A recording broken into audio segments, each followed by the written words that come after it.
নামে যারা ভোটে দাঁড়িয়ে ভোট নির্বাচনে প্রার্থী হয়েছে তারা তো কেউই সৎ নয়। আল্লাহ হেদায়েত দান করুন। তাহলে আমাদের করণীয় কি? ভোট কি দেব কি দেব না?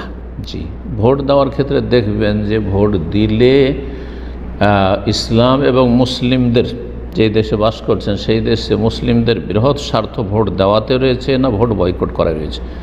যদি ধরেন ভোট বয়কট করলে মুসলিম জাতির বেশি ফায়দা রয়েছে, ইসলামের ফায়দা রয়েছে, তাহলে করবেন, ভোট বয়কট করা জায়েজ।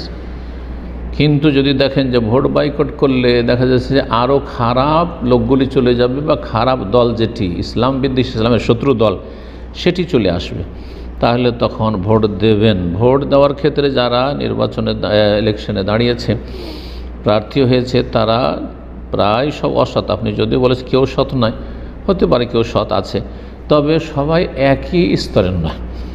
কেউ হয়তো খুব খারাপ আর কেউ হয়তো খারাপ। সুতরাং নাইমামাতে কানামামা ভালো, ওইগুলোর মধ্যে দেখবেন যে কোনটাকে দেওয়া যেতে পারে। সে আপনার আত্মীয় বলেও নয়, রক্তের খাতিরে নয়, অথবা আপনার দুনিয়ার স্বার্থের খাতিরে নয়, বরং তার থেকে ইসলাম এবং মুসলিমদের বা এলাকার মানুষদের কতটা ফায়দা হবে। যদি দেখেন যে সবাই অসৎ কিন্তু একজন লোক জনদরদি, মানুষের উপকার করে থাকে, পরোপকারী, সুতরাং তাকে ভোট দিতে পারবেন। প্রয়োজনে ভোট দিতে পারবেন। তো ভোট দেওয়ার বিষয়টি দেখতে হবে মাসালে এবং মাফাসেদ।